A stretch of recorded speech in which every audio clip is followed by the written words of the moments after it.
A lot of Indians first saw VinFast at Bharat Mobility, where they showcased their products and created serious curiosity. And that is exactly why we are also, as you said, we are a noisy market, yes, but at the same time, we are also an emotional market. One of the clearest signals of intent is when a company puts real money into manufacturing here. In time, looking at it from an investment strategy point of view, and also going by what the CEO has said, the final commitment is going to be, of course, to the tune of about $2 billion. VF6 and VF7.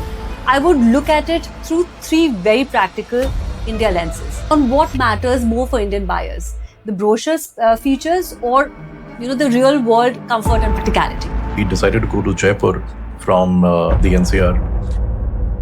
The problem exactly hit us then. None of the 4 chargers were working. What? What I get is a decent quality. Yeah. I get something which looks pretty okay, and I have a lot of space, which matters because I have aging parents.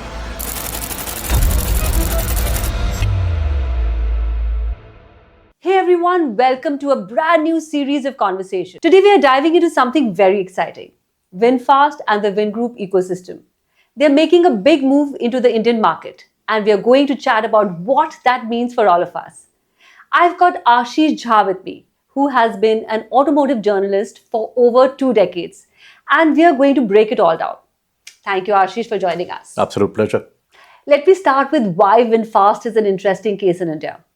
VinFast marks 1 year since its debut in India, achieving several important milestones and early wins in a highly competitive market. Yes, the EV market here is growing, but if you talk to real buyers, the questions are still very basic and very fair. Where will I charge? Who will service it? What does the warranty actually cover? Is it safe? And if I sell it later, will it still have value? And one part of this story that is worth discussing is the Vingroup angle.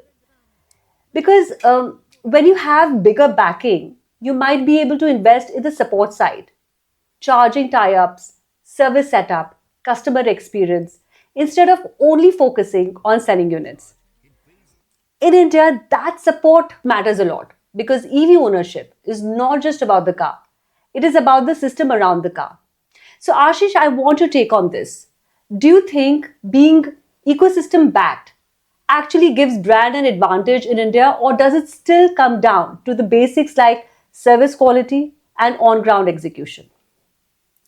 So, Garima, first of all, you were bang on when you said that it's all going to be a big ecosystem, and VinFast is a part of the Vin Group ecosystem itself. What I absolutely love about Vin Group is the fact that they were able to beat in the automotive business absolute giants like Toyota and Hyundai, because Hyundai was dominating in Vietnam, the domestic market for VinFast. And they did that essentially basis the trust that the group had built over the last 25 or 20, 25 years, whatever they've existed as Vin Group, because they started as a noodle manufacturer in Ukraine, but then the company shifted to Vietnam in 93, I believe. And since then, they've been doing great things in the real estate category. They've also built malls and hospitals and schools. And these are foundational things that any regular person is going to associate very deeply with, because these are basic necessities at the end of the day. You have to go to a hospital, and a good hospital adds to that whole experience and trust and everything. Similarly, schools. So over all these years, Vingroup had built that trust. And suddenly when you dive into the automobile sector, you instantly have the rub-off effect, essentially, of the group coming onto the car brand as well. And that's where the customers start liking you instantly, because, as I said, there is that inherent trust factor that's been developed over the last 2 decades. So it was very nice of the people to also accept VinFast, and that's why within no time, I think they launched in 2017 or something, and they pivoted to all EVs or pure EV sort of a model in 2022. And since then, yeah, they've went on to be the highest seller. So it shows that the trust that they built mattered a lot for the people. Absolutely, absolutely. A lot of Indians first saw VinFast at Bharat Mobility, where they showcased their products and created serious curiosity. A public auto expo moment makes a brand feel real. People see the cars, ask questions, touch the interiors, and start imagining ownership. And that is what VinFast used Bharat Mobility for: a strong intro, a clear India intent signal, and a chance to set the tone that they're not entering quietly. So, Ashish, please jump in here. What did that reception tell you about Indian buyers and what they are looking for right now in EVs? Right. So I'll, in fact, go back to the answer that I gave previously, that it was all about the ecosystem. That was specific to Vietnam as a domestic market, but that holds true for even the global footprint that you want to establish. And that is exactly why we are also, as you said, we are a noisy market, yes, but at the same time, we are also an emotional market. And that's where that whole emotional aspect of everything comes into the picture. And Bharat Mobility Expo was very, very good. It was quite impactful for the brand as well because immediately after that, or even during the expo, there was a lot of buzz. I, in fact, went all of the days, not just the media days, and there was enough curiosity. And because we had special access, I was closer to the cars than the regular public. So Wow. they thought that I perhaps belonged to the brand itself, and they organically just came up to me and started talking about the cars and everything else that was on offer, two wheelers as well. And that's where it kind of hit me that, hey, you know what? While it's a brand new brand name and hardly anybody knows about it, even globally, there is enough curiosity because one, it's an all EV lineup. Right. And EVs at that time were really catching the buzz, right? They were creating the buzz rather. So people are extremely curious about the brand, and the fact that they've been able to consistently maintain that curiosity by doing whatever outreach programs that they have says that there is enough and more excitement around it. And I'm also fairly confident about what they're going to do because of the strategies, but that we'll dive into later. Absolutely. Now let us shift from the hype to the part that actually matters in India: execution. One of the clearest signals of intent is when a company puts real money into manufacturing here. VinFast inaugurating a facility in Thoothukudi, Tamil Nadu definitely changes the conversation. Ashish, for a new entrant, how much does a local plant actually change trust in India? And what would you still want to see next before you call it a real long term commitment? So, Garima, I think it's already a long-term commitment because investing about $500 million in the first phase is not small money at all. And while you may argue that the initial, uh, say, order book of whatever thousand units is not all that big, but at the same time, looking at it from an investment strategy point of view and also going by what uh, the CEO has said, the final commitment is going to be, of course, to the tune of about $2 billion. That's not small.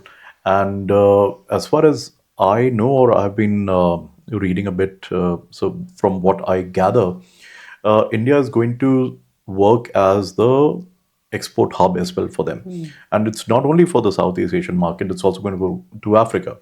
So economies of scale over there as well. And that is exactly why this plant is very crucial.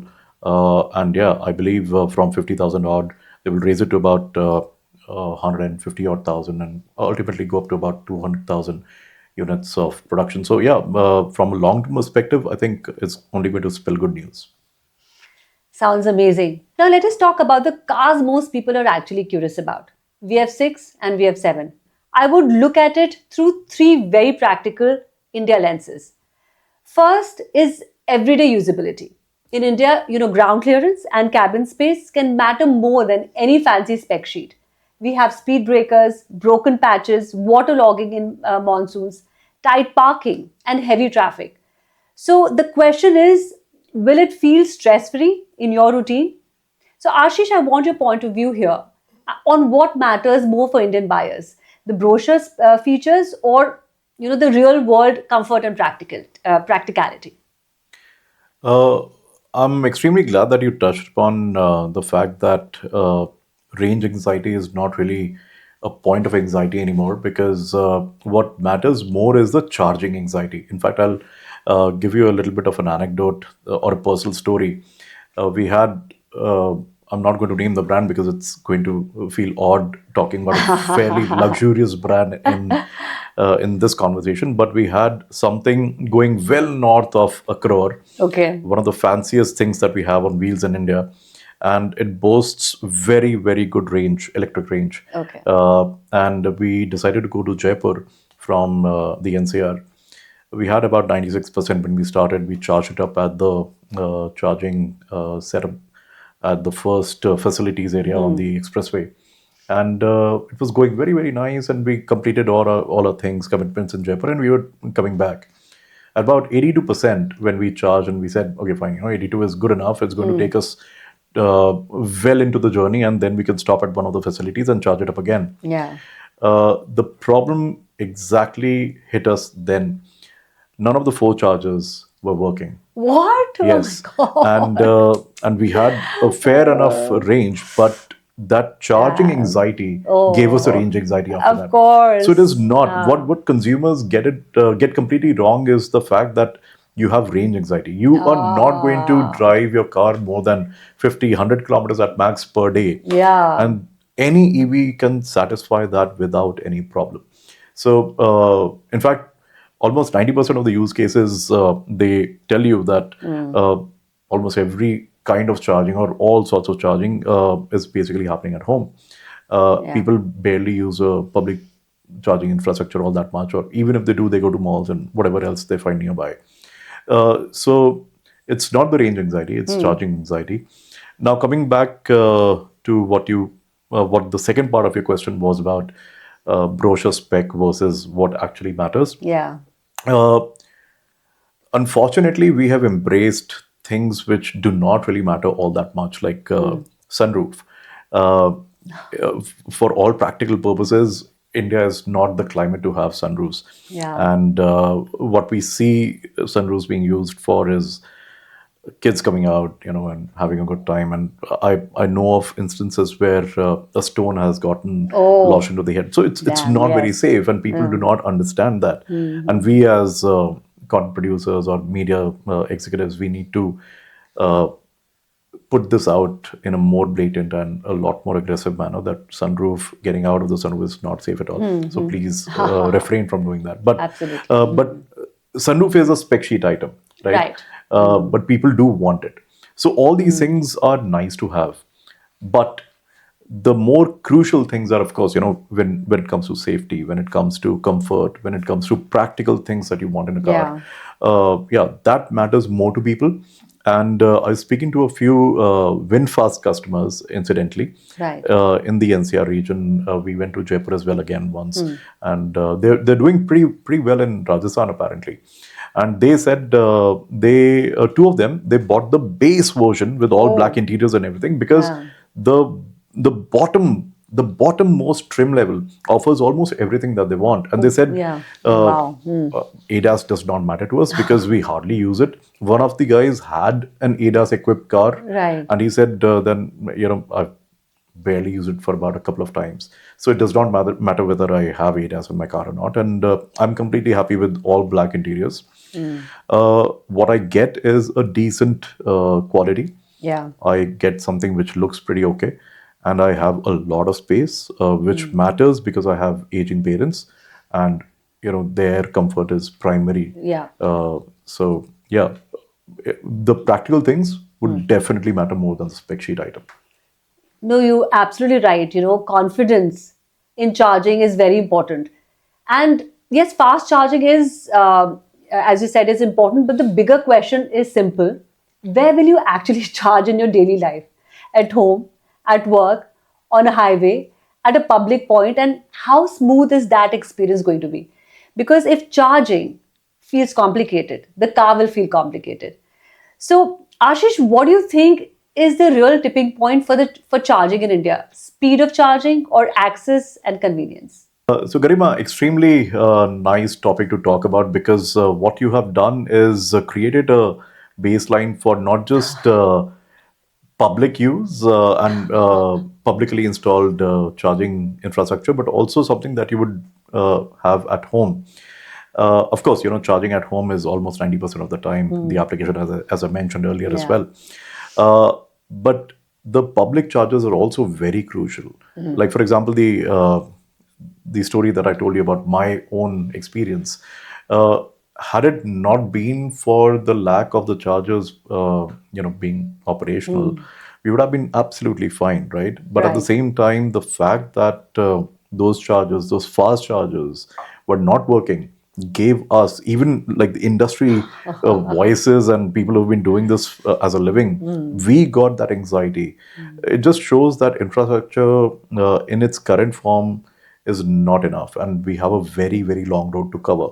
In fact, there are some other practical issues as well, and that is again to do with the uh, areas where you have public infrastructure. Yeah. In fact, one of the public spaces that we encountered in UP, it was privately owned land. It was run by a guy, and he said, or rather, he refused to put on the genset because he said that I will not be able to recover the money because the amount of money I will spend on running the generator to power this machine is going to make me go absolutely nuts. So these are some of the practical issues that we face when it comes to public charging infrastructure. At home, it's all under your control, Yeah. and manufacturers provide you with a very, very low capacity charger, which comes free of charge in the free of cost in the car itself. But at the same time, they also give you an option of having a home charger setup. So it kind of is a very good and flexible answer to all your problems. And I think you should rely more on that and let the long distances be done by something else for at least some time. You're absolutely right. I mean, charging brings a lot of confidence, but there's another thing which is important, which is trust building. And this part, it matters the most for a new brand because a strong warranty, a clear service plan, and a safety rating you can rely on. So I think these three things are what makes a new entrant feel less risky. See, VinFast is also talking about how they chose to go for Bharat NCAP testing voluntarily, even as a new brand. The way they're framing it is simple. They want to lead with safety and family protection from day one. So, Ashish, in India, do safety ratings change buying decisions immediately, or is it still service and resale that decide the final yes? Garima, safety has become one of the primary parameters for a lot of buyers in India. And it's very interesting to note, or rather, it's very important to note and thank Tata in this regard because they kind of democratized the whole conversation around safety. Uh, but at the same time, I'm going to take safety with a pinch of salt over here. Ratings are very important, and at least it is being talked about because Yeah. of the Bharat and Global NCAP ratings that have been so popular over the last few years. But it can also be somewhat convoluted sometimes almost because while the absolute baseline of safety is now with six airbags and ABS and all these things thrown in as default, Yeah. there can be instances, in fact, there have been instances, and we'll likely just hold that product for a different conversation, where while the car received great star rating, Yeah. the inherent platform was rated as unstable. So that is where a lot of dichotomy also kind of settles down in the minds of people. Right. Unfortunately, this is a fine print, and not a lot of people think about it too much. But yes, I mean, as many stars as you can get, people will of course lap it up, and it's basic human psyche, it's human emotion. If you rate any restaurant Zomato 5 stars, and somebody else ordering from the same one is going to say, hey, you know what? Yeah, it's rated 5 stars.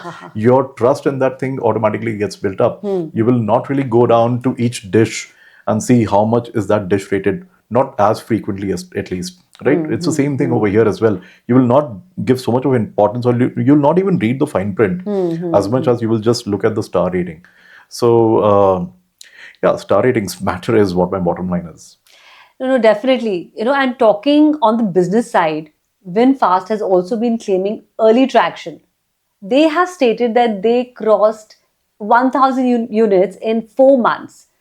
And had 321 registrations in December 2025, which they say put them at number 4 for that month nationally.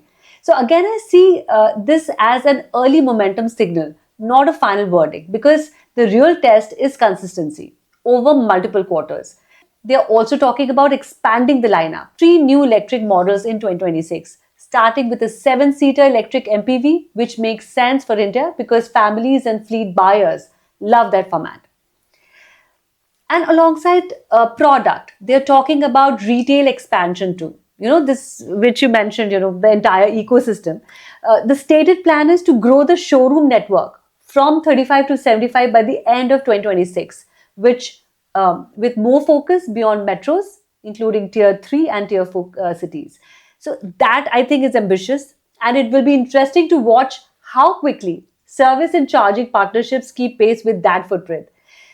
There is also talk of broader mobility plays like electric two-wheelers and electric buses. And if that happens, it fits the bigger ecosystem approach we discussed earlier. Private cars are one part of the EV shift in India, but mass mobility is where scale really shows up. So, Ashish, your point of view on this segment. If you had to pick one thing that will decide how VF6 and VF7 land in India, what would it be? Product itself, charging experience, or after sales trust? Garima, I'll kind of roll back a little bit and talk about everything from a more holistic point of view. Yeah. And when it comes to the network, because that is exactly a dealership or a showroom is where people go, touch, feel, and experience the cars. Yeah. And what I like about the strategy that VinFast has adopted is that they have gone to the smaller cities and towns, and that's where they're trying to build the whole mechanism up from. Uh, it's very, very curious. It's very interesting as well because one, we all know that smaller cities, they don't have a lot of distance to cover. Yeah. The users Yeah. are that much more limited. Yeah. And that's where an EV makes all of the sense because you don't have the anxieties that we have been harping on about. The second thing is it is not, in fact, specific to VinFast, their partnership with MyTVS and I think they also tied up with Castrol Auto Service or something. The service part is also kind of expanding in a very interesting way. It's not only the dealership workshop experience; it's also beyond that. So all that is going to add up in the long run, I believe, and categorically around the products that you mentioned, VF6 is very interestingly positioned in the market because it takes almost a head-on battle against the Creta Electric, and VF7 is slightly bigger, more to the size of say an XUV. So yeah, I mean it's interesting from the product placement point of view, but these are also two segments which are growing the maximum. And when you said the sales of VinFast crossing 1,000 units, again, in the mainstream or the mass segment, there are only so many players. So Tata Mahindra, MG with Windsor, and in fact, Windsor has done absolutely phenomenally well, and they've given the car has given the margins to MG as well. So that is a clear opportunity area, and VinFast has decided very strongly that they would want to go into the market with an offensive lineup. I'm not going to say that they're conservative in this space at all. And what comes next is going to be interesting to see because that's where they're going to be going a little lower down the segment. And they have cars which are well north of 40 lakh rupees as well. So it'll be interesting to see. But again, coming back to the whole ecosystem point of view, they have Win Homes as well. And if, say, for example, Tata were to do Tata Homes and electric ecosystem, they can build communities, on end. And something similar, if Vin Group decides to do it, it's going to be fantastic for the entire nation. In fact, they have medical services as well. They have hospitals and everything. So imagine what a group like this, if they decide to act on something like that, or the thought exists, it is going to be phenomenal for the country and different communities, because in smaller cities and towns, good medical facilities are hard to come by. So imagining it from an ecosystem point of view makes it very, very interesting. Sometimes the best way to understand a brand is to see where it comes from. That is why You remember I had gone for the Vietnam trip? So that is why I think these trips matter. Because it was not just the travel content. It gave people a real feel of the bigger Vin Group ecosystem and how VinFast thinks. When you see it up close, you realize they're planning at a large scale, not just cars, but the full setup, infrastructure, as you mentioned, the Vin home, besides that, operations and how everything connects. So this is important because VinFast is not only thinking about selling private cars and forever, they're also looking at a wider mobility lineup. And in India, uh, that could mean things like vehicles for public transport, fleets, and mass market categories too. So the bigger takeaway is this: when a company thinks across multiple categories, it often builds faster because it is planning for scale from day one. Now, I want to touch upon on something very practical that affects real buyers. VinFast has an updated sales promotion policy effective January 1st, 2026. And these kinds of policies are worth understanding because they show how our brand is trying to reduce the usual friction points in EV buying. Okay, let us break it into three parts. First is free maintenance. They're offering free maintenance for 3 years or 36,000 kilometers, whichever comes first. If you're a first time EV buyer, this can reduce anxiety around early running costs. But it also raises a fair question: what exactly is included in maintenance and what is not, because every brand defines it differently. So if someone is considering it, they should ask for the written inclusions. So Ashish, a quick POV here: do offers like free maintenance actually change buying decisions in India, or do people still care more about charging and resale? It's very different with EVs because there is not a lot of things. There are not a lot of things that go wrong in the first place. Ha. But at the same time, specific to again VinFast, I've heard several buyers are actually opting to get cash discounts rather than go for the 3-year maintenance free. So yeah, I think they are thinking from a logical hat on, and for them saving that much more money upfront right during the purchase Yeah. is more important and more beneficial in a way, rather than going for 3 years and free maintenance, because who knows, what kind of maintenance it's going to have, it's going to need as well. So they're still thinking from the perspective of electric vehicles not needing as much of service, and because there are lesser rotating parts, lesser things that go wrong. So yeah, a lot of people are actually doing that. They're taking the cash discounts up front. But at the same time, it also shows you that people are ready to invest that much, because it's not a small amount, right? You're Yeah. either paying 16, 17 lakh rupees for the VF6, or say 21, 22 lakh rupees for VF7. So they're not paying small amounts. And these are people who understand cars in that segment. So the fact that they are ready to take that financial benefit Yeah. speaks a lot about the market understanding of EVs as well. But I want to make one point, an interesting one, because, they are also supporting people to switch their petrol cars and diesel cars to EVs. I mean, because in India, switching is not just about the car, it is also about selling your old car smoothly. But Ashish, okay, tell me your point of view. Do you think a structured IC to EV support program can genuinely move the needle in India?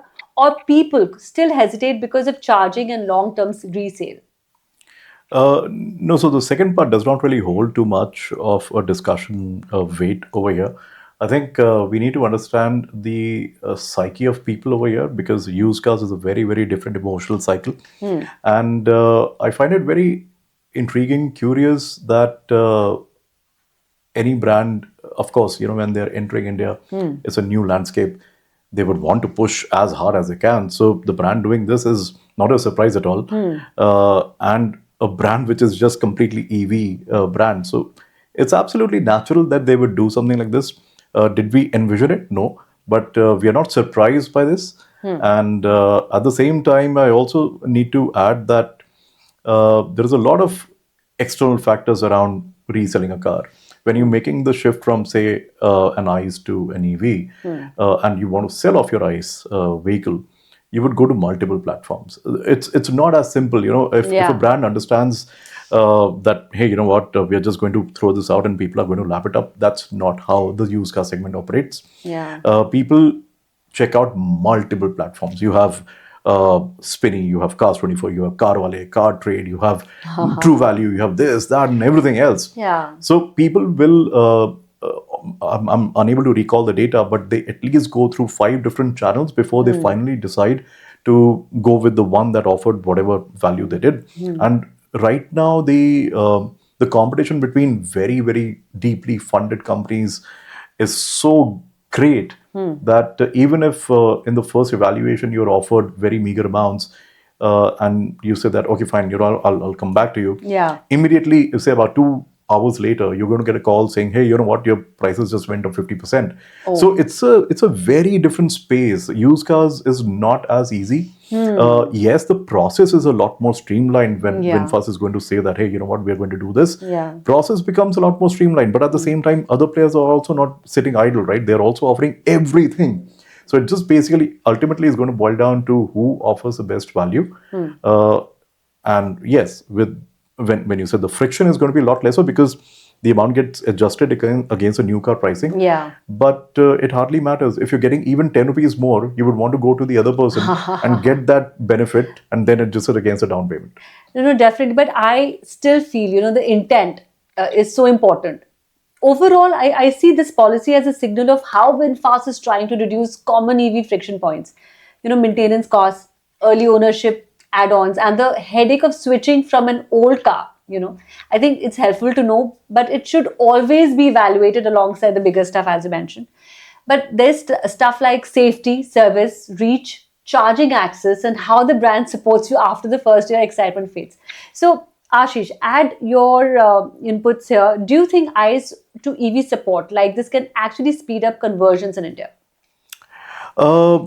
Support systems like these will definitely help. We cannot say that it is going to make a radical, market shift happen because, for example, we have just touched about 4% with EVs, and there's a long road to cover. Yeah. Imagine 96% is owned by ICE, right? If we touch double digits, it's going to be phenomenal. Yeah. And I don't see that happening at least for the next 5, 7, 10 years.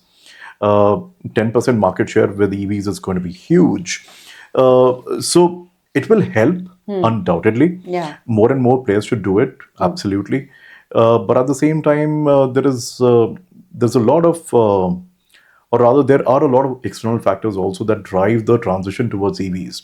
And most of that has to do with what the consumer behavior should be, what the practice is, what their use cases are. So it essentially boils down to the consumer, and when the consumer decides that he has or she has to move to EV, then all this ecosystem becomes a very big play. You cannot force a person to shift from ICE to EV. So when that intent is already established in the minds of consumers, then yes, all this absolutely helps. So it's important for all of us, every other channel of content and outreach programs, marketing, all those systems to get activated in a big way, try and create more informed, decisions happen, and only then the ecosystems are going to benefit. I think makes sense. Okay, now let me wrap this up with the bigger picture. What does this whole VinFast story actually mean for India? It is not just about 1 or 2 cars, okay? Their India story is really a mix of 5 things, according to me. First, they have a larger ecosystem behind them through Vin Group, which usually means they can think beyond just the product. Second, for me, is that they've got early visibility through big platforms like Bharat Mobility that I mentioned, which help them enter the public conversation quickly. The third thing is they backed it up with real commitment by setting up manufacturing in Thoothukudi, Tamil Nadu. That is a strong signal they want to stay and build here.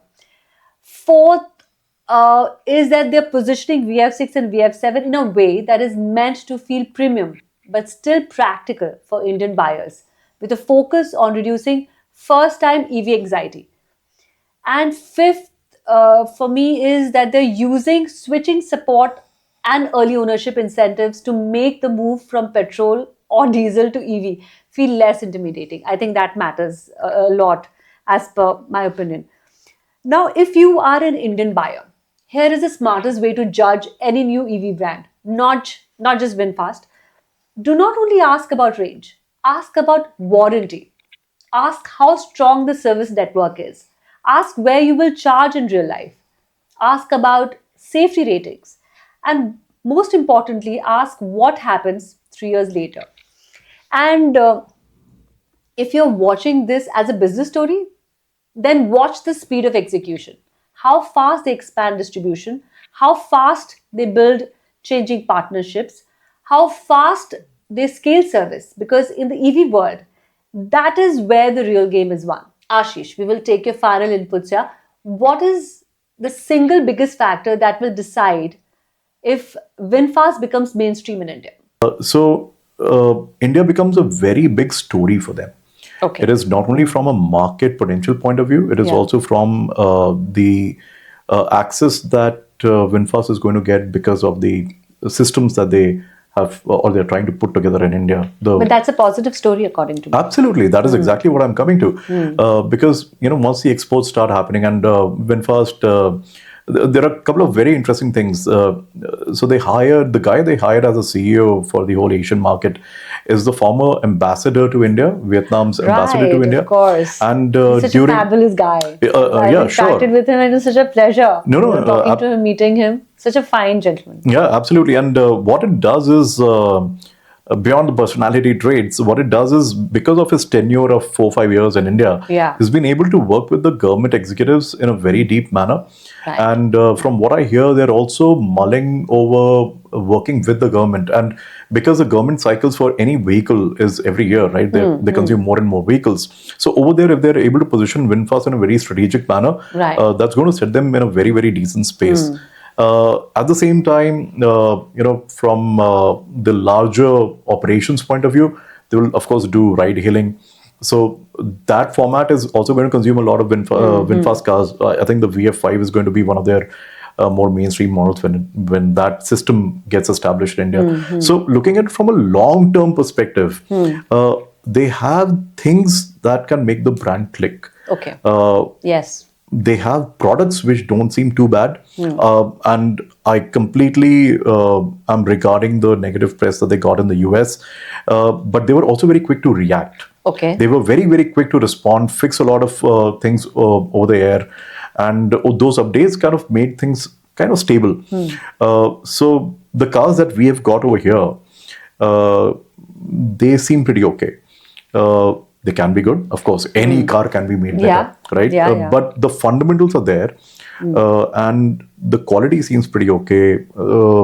Something that the consumers find interesting as well.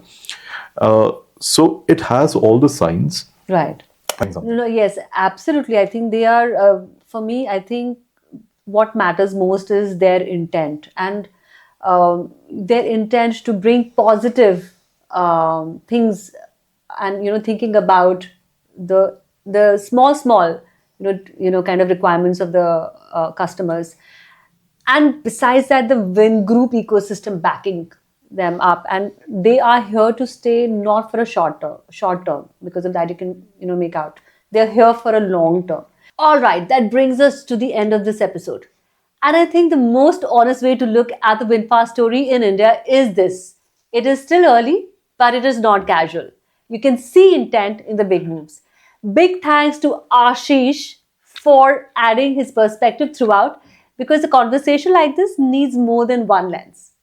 Thank you so much. If you enjoyed this format, tell us which brand or EV topic you want us to decode next. Thank you so much.